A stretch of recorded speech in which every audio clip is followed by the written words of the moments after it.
بسم الله الرحمن الرحيم ويقولون متى هذا الفتح إن كنتم صادقين قل يوم الفتح لا ينفع الذين كفروا إيمانهم ولا هم ينظرون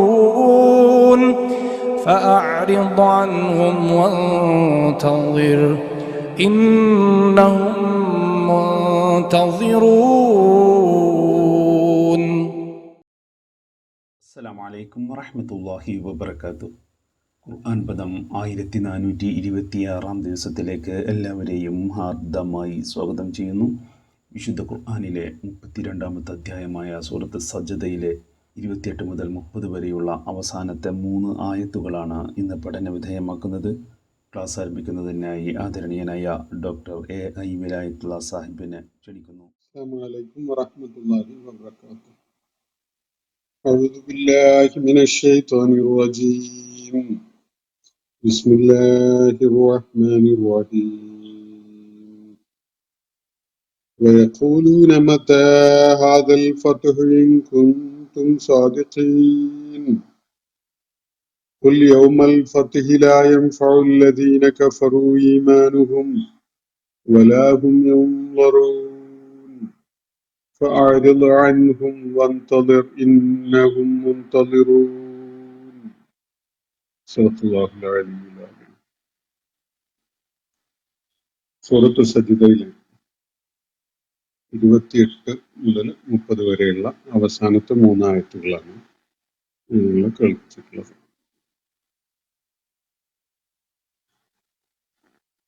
ഈ സൂറത്തിന്റെ തുടക്കത്തിൽ ചർച്ചയിൽ വന്നിരുന്ന സുപ്രധാനമായ കാര്യം മുഹമ്മദ് നബി സല്ലല്ലാഹു അലൈഹി വസല്ലം അള്ളാഹുവിന്റെ ദൂതനാണ് എന്ന് അവകാശപ്പെട്ടുകൊണ്ട് അള്ളാഹുവിനെ മുൻനിർത്തിക്കൊണ്ട് ദൈവിക വെളിപ്പാടുകൾ കേൾപ്പിക്കപ്പെട്ട മക്കയിലെ ആ ആദ്യഘട്ടത്തിൽ മുഹമ്മദ് നബി സല്ലല്ലാഹു അലൈഹി വസല്ലമയുടെ പ്രവാചകത്വം എന്നതാണ് മാറ്റുരക്കപ്പെട്ടുകൊണ്ടിരുന്ന ഒരു കാര്യം. അത് സംബന്ധമായിട്ടാണ് ഈ സൂറത്തില് ചർച്ച ആരംഭിക്കുന്നത്. അദ്ദേഹം ജനങ്ങളെ കേൾപ്പിച്ചുകൊണ്ടിരിക്കുന്ന ദൈവിക വെളിപ്പാടുകൾ അത് സ്വന്തം നിലയ്ക്ക് ചമച്ചുണ്ടാക്കിയ വ്യാജമായ വാക്യങ്ങൾ മാത്രമാണ്. അതിന് പ്രപഞ്ച സൃഷ്ടാവുമായി യാതൊരു ബന്ധവുമില്ല. മുഹമ്മദ് സ്വന്തം നിലക്ക് ചമച്ചുണ്ടാക്കി പറയുകയാണ് എന്നതാണ് മക്കയിലെ ആളുകൾ ആരോപിക്കുകയുണ്ടായിരുന്നത്. അതിനെ തുടർന്ന് 3 അടിസ്ഥാന കാര്യങ്ങളെ യാഥാർത്ഥ്യമാണ് എന്നത് ബോധ്യപ്പെടുത്തുന്ന വിധത്തിലുള്ള പല കാര്യങ്ങളുമാണ് സൂറത്തിൽ ചർച്ച ചെയ്യപ്പെടുകയുണ്ടായത്. പ്രപഞ്ച സൃഷ്ടാവായ അള്ളാഹു എന്ന ആ അസ്തിത്വം, അതിനെക്കുറിച്ചുള്ള എന്ന് വെച്ചാൽ അള്ളാഹുവിന്റെ ഏകത്വത്തെക്കുറിച്ച്, തൗഹീദ് എന്ന വിഷയത്തെക്കുറിച്ച് ആണ് പ്രധാനമായും ചർച്ചയിൽ വന്നിട്ടുണ്ടായിരുന്ന ഒരു കാര്യം. മറ്റൊന്ന്, തുടക്കത്തിൽ തന്നെ ഉന്നയിക്കപ്പെട്ട നബി സല്ലല്ലാഹു അലൈഹി വസല്ലമയുടെ പ്രവാചകത്വം എന്ന വിഷയം. മൂന്നാമത്, ആഖിറത്ത് അഥവാ പാരത്രിക ജീവിതം എന്ന വിഷയം. ഈ 3 സംഗതികളെയും നിഷേധിക്കുന്ന ഒരു നിലപാടാണ് തുടക്കത്തിൽ മക്കയിലെ ആളുകൾ സ്വീകരിക്കുകയുണ്ടായിട്ടുള്ളത്. ആ കാര്യങ്ങളോടുള്ള അവരുടെ നിലപാടുകളോടുള്ള പ്രതികരണം എന്ന നിലക്കാണ് ഈ സൂറത്തിലെ മിക്കവാറും കാര്യങ്ങൾ ചർച്ചയ്ക്ക് വരുന്നത്.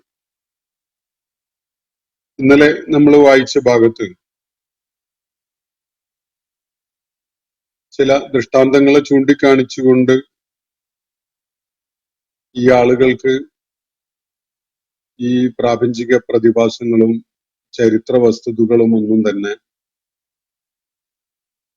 സന്മാർഗബോധം ഉണ്ടാകുന്നതിന് പ്രയോജനം ചെയ്യുന്നില്ലേ എന്ന ചോദ്യം ഉന്നയിക്കപ്പെടുന്നത് നമ്മൾ കാണുകയുണ്ടായി.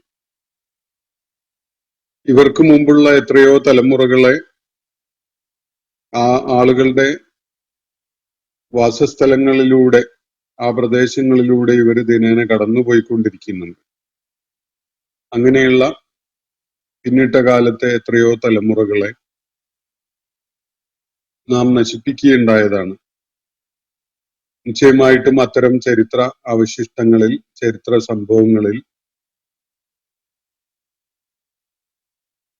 വലിയ ദൃഷ്ടാന്തങ്ങൾ അടങ്ങിയിട്ടുണ്ട്, വലിയ ദൈവിക ദൃഷ്ടാന്തങ്ങൾ അടങ്ങിയിട്ടുണ്ട്. നിങ്ങൾക്കത് കാണാനും ഉൾക്കൊള്ളാനും സാധിക്കുന്നില്ലേ എന്നതാണ് ഉന്നയിക്കപ്പെട്ടിരുന്ന ഒരു ചോദ്യം. മറ്റൊന്ന്, തരിശായി കിടക്കുന്ന ഭൂമി, അൽ അർദുൽ ജുറുസ്, യാതൊന്നും മുളച്ചുണ്ടാവാൻ സാധ്യതയില്ലാത്ത വിധത്തിൽ ഉണങ്ങി വരണ്ട് തരിശായി കിടക്കുന്ന ഭൂമി. അവിടേക്ക് നാം വെള്ളം ഒഴുക്കി വിട്ട് അവിടെ നിന്ന് വിള ഉൽപ്പാദിപ്പിക്കുന്നത് ഇവർ കാണുന്നില്ലേ? അങ്ങനെ വിള ഉൽപ്പാദിപ്പിക്കപ്പെടുമ്പോൾ ഇവരും ഇവരുടെ കന്നുകാലികളും ഒക്കെ അവയെ പ്രയോജനപ്പെടുത്തി അവരുടെ ജീവിതാവശ്യങ്ങൾ നിർവഹിക്കുന്നത് ഇവർക്ക് കാണാൻ പറ്റുന്നില്ലേ എന്ന കാര്യമാണ് രണ്ടാമതായിട്ട് ഉന്നയിക്കപ്പെട്ടിട്ടുള്ളത്. ദീർഘകാലത്തെ അന്ധകാരത്തിന്റെ അവസ്ഥയിൽ കഴിഞ്ഞിരുന്ന മക്കയിലെ, അതുപോലെ ചുറ്റുപാടുമൊക്കെയുള്ള ആളുകളുടെ കാര്യത്തിൽ ഉണങ്ങി വരണ്ട് കിടക്കുന്ന ഒരു ഭൂമി പോലെ അവിടെ മഴ വർഷിക്കുമ്പോൾ ചെടികളും മരങ്ങളും ഒക്കെ നാം വിട്ട് വളർന്ന് വലുതായി വലിയ നയനാനുഭവമായിട്ട് മാറുന്ന ഒരു കാര്യം പോലെ ദീർഘകാലത്തെ മാർഗദർശനമില്ലാത്ത അവസ്ഥയിൽ കഴിഞ്ഞ ഒരു സമൂഹം ഒരു ദൈവിക പ്രവാചകന്റെ ആഗമനത്തോടുകൂടി അവിടെ ശരിയായ ജീവിത ദർശനം അവരിൽ മുളപ്പൊട്ടി വരുന്നതും അവര് എന്തിനും കരുത്തുള്ള, ലോകത്തെ നയിക്കാൻ തന്നെ പ്രാപ്തിയുള്ള ഒരു സമൂഹമായി മാറുന്നതുമൊക്കെ സൂചിപ്പിക്കപ്പെടുന്നുണ്ട്. അള്ളാഹു ഈ ആയത്തുകളിലായിട്ട്, അള്ളാഹുയുടെ മുന്നോട്ട് വെച്ചിരിക്കുന്ന ഈ ആയത്തുകളിൽ അടങ്ങിയിട്ടുള്ള ആശയങ്ങളിൽ. ഈ സൂറത്തിന്റെ അവസാന ഭാഗത്തിലാണ് നമ്മളുള്ളത്. വയഖൂലൂന മതാ ഹാദൽ ഫതഹ്. അവരുന്നയിച്ചിരിക്കുന്ന ഒരു കാര്യം, മുഹമ്മദ് നബി സല്ലല്ലാഹു അലൈഹി വസല്ലം മുന്നോട്ട് വെക്കുന്ന ജീവിത ദർശനത്തിന്റെ ഭാഗമായി പരാമർശിക്കപ്പെട്ടിട്ടുള്ള ഈ അന്ത്യദിനമുണ്ടല്ലോ, കാര്യങ്ങളിൽ തീർപ്പ് കൽപ്പിക്കപ്പെടുന്ന, സത്യവും ശരിയും നീതിയും വിജയിക്കുകയും അസത്യവും അക്രമവും അനീതിയും ഒടുങ്ങിപ്പോവുകയും ചെയ്യുന്ന ഒരു നാള്. ആ നാളെ എന്ന് സംഭവിക്കും എന്നതാണ് അവരുന്നയിച്ചിരുന്ന, അവര് അക്ഷമയോടുകൂടി നിരന്തരം ചോദിച്ചുകൊണ്ടിരുന്ന ഒരു കാര്യം. അതിനുള്ള മറുപടിയാണ് അള്ളാഹുവിടെ നൽകുന്നത്. വയഖൂലൂന മതാ ഹാദൽ ഫതഹ്. അവര് ചോദിക്കുകയാണ്, എപ്പോഴാണ് ഈ വിധി തീർപ്പിന്റെ ഈ നാള് സംഭവിക്കാൻ പോകുന്നത്? കാര്യങ്ങളിൽ സത്യവും നീതിയും ധർമ്മവും ഒക്കെ അംഗീകാരം നേടുകയും സ്ഥാപിതമാവുകയും അത് അജയ്യമായ വിധത്തിൽ അംഗീകരിക്കപ്പെടുകയൊക്കെ ചെയ്യുന്ന ആ അന്ത്യസമയം, കാര്യങ്ങളിൽ തീർപ്പ് കൽപ്പിക്കപ്പെടുന്ന ആ അന്ത്യസമയം എപ്പോഴാണ്? വിജയത്തിന്റെ സമയം എപ്പോഴാണ് എന്നും വേണമെങ്കിൽ അത് പറയാം. മതാ ഹാദൽ ഫതഹ്, വിജയത്തിന്റെ എന്ന് പറഞ്ഞാൽ ജയിച്ചടക്കലിന്റെ, ഈ ദർശനം മറ്റെല്ലാ മിഥ്യകളെയും ജയിച്ചടക്കുന്ന, സമ്പൂർണമായ വിജയം പ്രഖ്യാപിക്കുന്ന ആ സമയം എപ്പോഴാണ്? അങ്ങനെ ഉണ്ടാകുമെന്നാണല്ലോ മുഹമ്മദ് നബി സല്ലല്ലാഹു അലൈഹി വസല്ലമിന്റെ അവരുടെ മുന്നിൽ അവതരിപ്പിച്ചിരിക്കുന്ന ജീവിത ദർശനം പറയുകയുണ്ടായത്. അപ്പൊ എപ്പോഴാണ് ഇത് സംഭവിക്കുക എന്നതാണ് അവർ ചോദിക്കുന്നത്. ഇൻ കുന്തും സ്വാദിഖീൻ, നിങ്ങൾ ഗൗരവത്തോടുകൂടി സത്യസന്ധതയോടുകൂടിയാണ് ഈ യൗമുൽ ഫത്ഹിനെ കുറിച്ച് പറയുന്നതെങ്കിൽ ഈ ദീൻ സ്ഥാപിതമാവുന്ന വെല്ലുവിളിയില്ലാത്ത വിധത്തിൽ അത് അംഗീകരിക്കപ്പെടുന്ന ആ സമയം എപ്പോഴാണ്?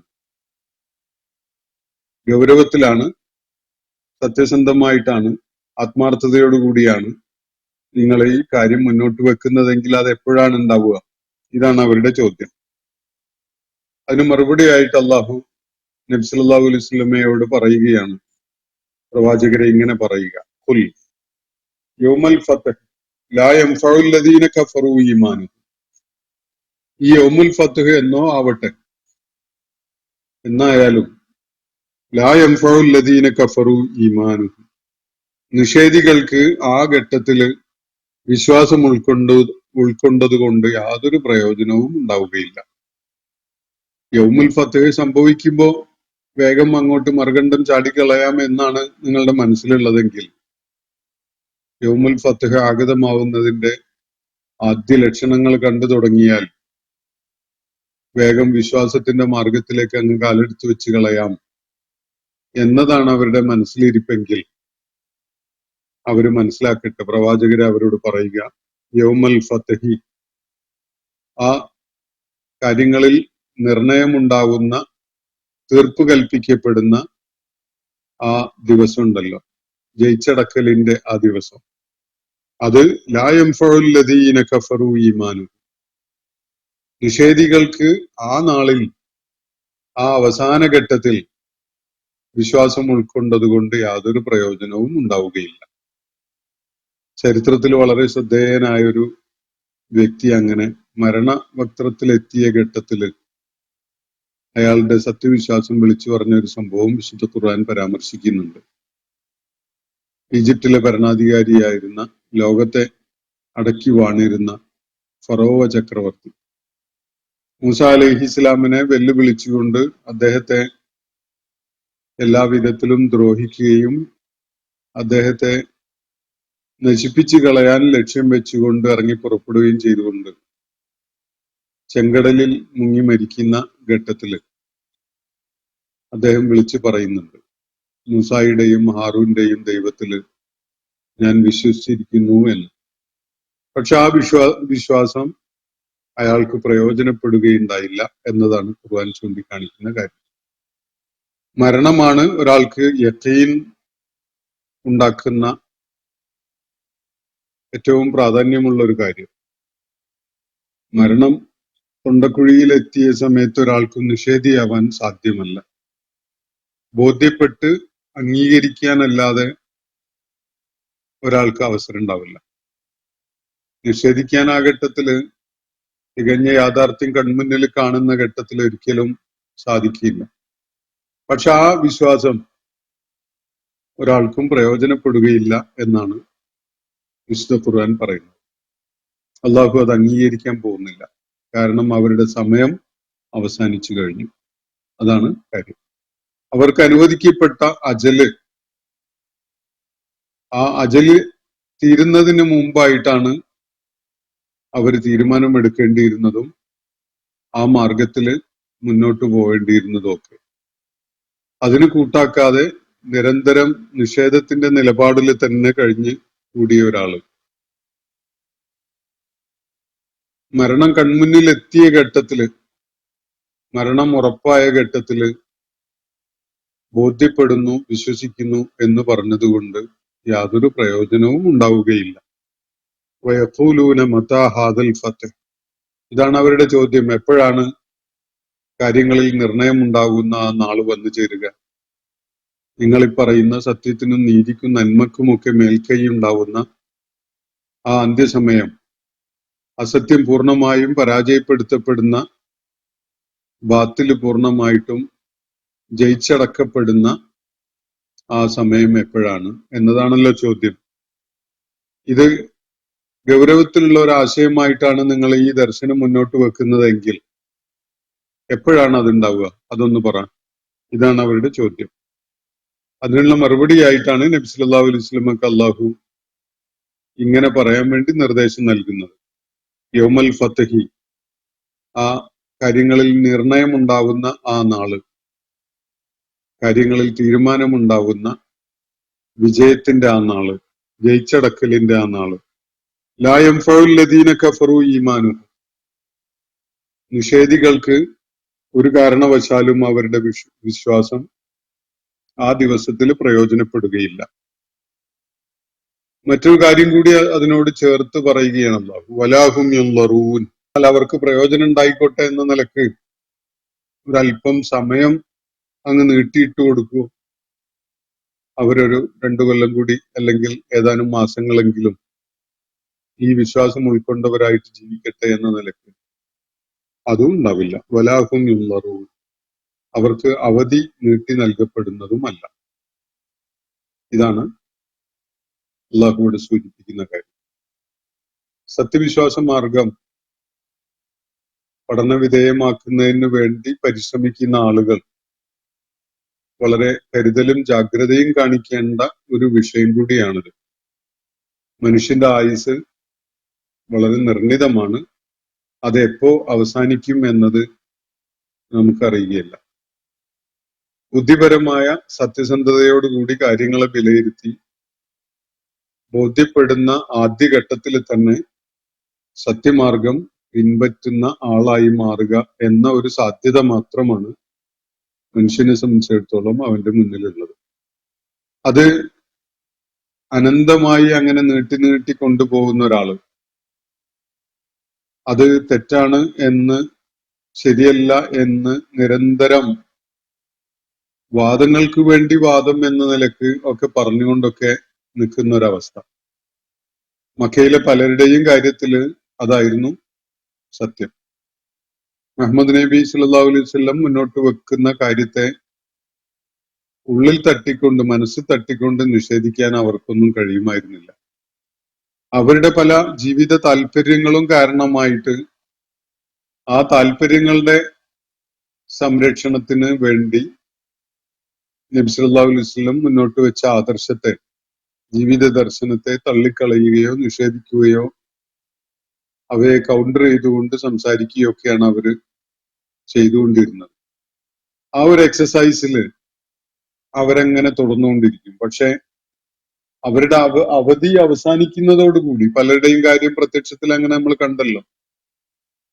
ഇപ്പൊ അബൂജഹല് ബദർ യുദ്ധത്തില് കൊല്ലപ്പെടുന്ന ഒരു സംഭവം. വർഷങ്ങൾക്ക് ശേഷം അദ്ദേഹത്തിന്റെ മകൻ ഇക്രിമ അള്ളാഹുവിന്റെ പ്രവാചകനെ സത്യപ്പെടുത്തിക്കൊണ്ട് ഇസ്ലാമിലേക്ക് കടന്നു വരികയുണ്ടായി. പക്ഷെ ഇക്രിമ ആദ്യഘട്ടത്തില് അബൂജഹലിനോടൊപ്പം അള്ളാഹുവിന്റെ പ്രവാചകനെ എതിരില് പോരാടാൻ രംഗത്തുണ്ടായിരുന്ന ആളാണ്.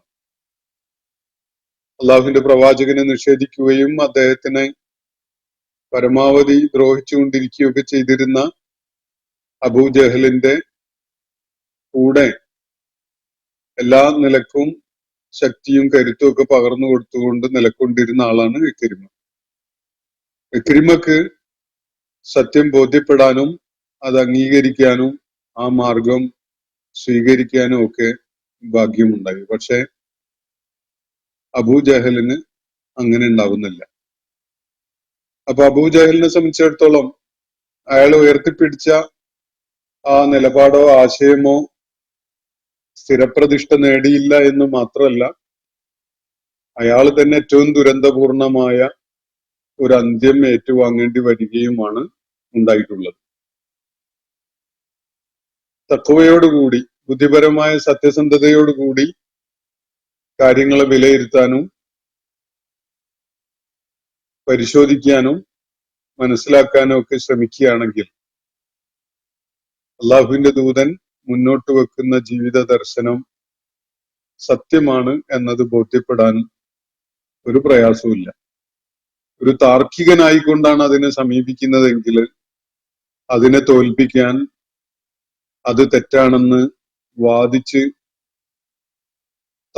തർക്കങ്ങൾ ഉന്നയിച്ച് അങ്ങനെ നിലകൊള്ളാനൊക്കെ പലർക്കും സാധിക്കും. പക്ഷെ യാഥാർത്ഥ്യത്തിലേക്ക് അത്തരം ആളുകൾ എത്തുന്നുണ്ടോ, അവർക്ക് അതിനുള്ള ഭാഗ്യമുണ്ടോ എന്നത് അവര് ആലോചിക്കുന്നേ ഇല്ല. മരണസമയം എത്തുമ്പോ തീർച്ചയായിട്ടും അവർക്ക് സത്യം ബോധ്യപ്പെടും. പക്ഷെ ഒരു തീരുമാനത്തിന് പിന്നീട് അവസരമില്ല. ഞാൻ വിശ്വാസിയായിരിക്കുന്നു, ഞാൻ അത് ഉൾക്കൊണ്ടിരിക്കുന്നു, ഞാൻ അത് അംഗീകരിക്കുന്നു എന്ന് പറഞ്ഞതുകൊണ്ട്, അല്ലെങ്കിൽ അങ്ങനെ മനസ്സിൽ കരുതിയത് കൊണ്ട് അയാൾക്ക് അത് പ്രയോജനകരമാവുന്നില്ല. മാത്രവുമല്ല, അയാൾക്കൊരല്പം സമയം നീട്ടിക്കൊടുത്ത് വിശ്വാസിയായിട്ട് അയാൾ മരിക്കട്ടെ എന്ന് അള്ളാഹു അവരുടെ കാര്യത്തിൽ തീരുമാനിക്കുകയുമില്ല. ഓരോരുത്തർക്കും അള്ളാഹു നിശ്ചയിച്ച അജലാണുള്ളത്. ആ അജല് ആണ് പരമാവധി അവർക്ക് പ്രയോജനപ്പെടുത്താനായിട്ട് ഉള്ളത് താൻ. പലപ്പോഴും നബി സല്ലല്ലാഹു അലൈഹി വസല്ലമയെ പോലെ എല്ലാ പ്രവാചകന്മാരും മുന്നോട്ട് വെച്ചിട്ടുണ്ടായിരുന്ന ആദർശത്തെ വിലയിരുത്തിയ, അല്ലെങ്കിൽ അതിനെ നേരിടാൻ വേണ്ടി തുനിഞ്ഞിറങ്ങിയ ആളുകൾ കാര്യങ്ങളുടെ മറുവശം ഒട്ടും ആലോചിക്കുന്നേയില്ല.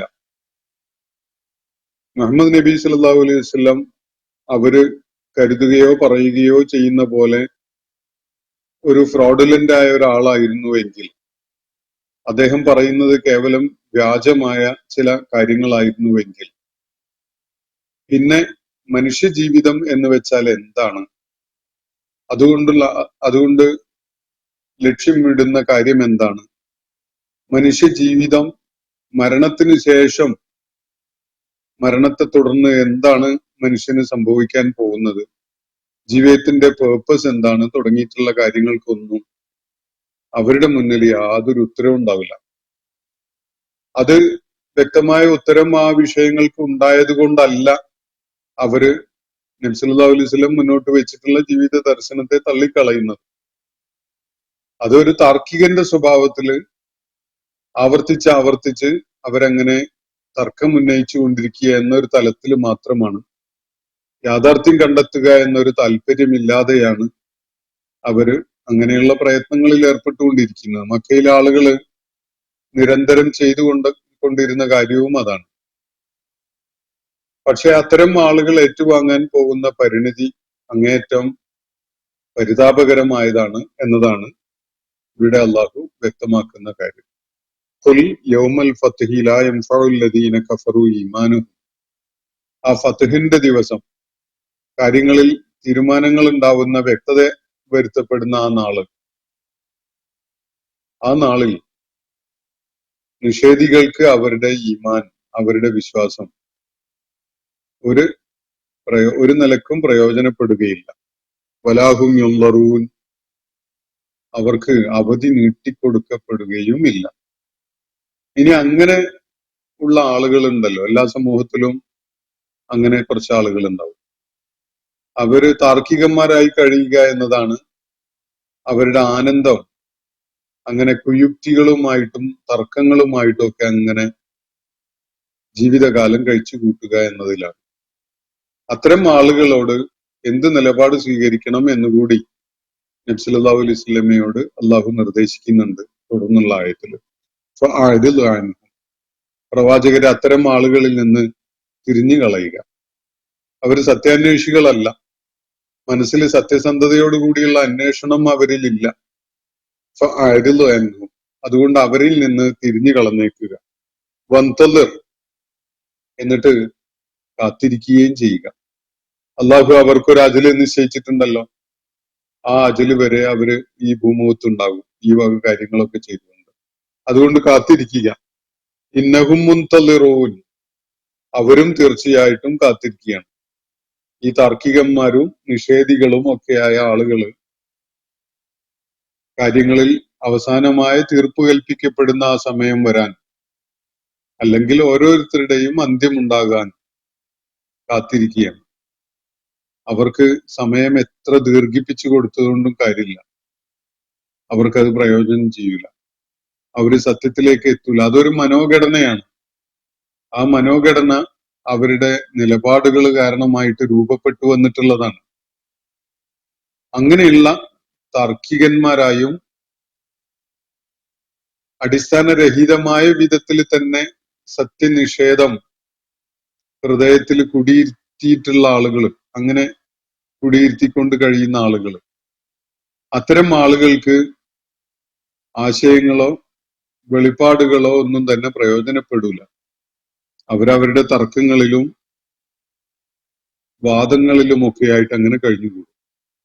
അതുകൊണ്ട് അത്തരം ആളുകൾക്ക് വേണ്ടി സമയം കളയേണ്ടതില്ല എന്നാണ് നബി സല്ലല്ലാഹു അലൈഹി വസല്ലമക്ക് അള്ളാഹുവിടെ നിർദ്ദേശം നൽകുന്നത്. ഫഅരിദ് അൻഹും, അവരങ്ങ് വിട്ടേക്ക്, അവർക്ക് അള്ളാഹു നിശ്ചയിച്ചൊരു അവധിയുണ്ട്.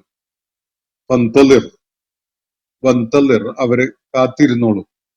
അവരുടെ ഒടുക്കം ഉണ്ടാകുന്ന കാര്യങ്ങളിൽ അവരുടെ കൂടി കാര്യത്തിൽ തീർപ്പുണ്ടാകുന്ന ഒരു സമയം വരെ അവരങ്ങനെ ആ തർക്കങ്ങളിലും വാദങ്ങളിലും ഒക്കെ ആയിട്ട് കഴിയും.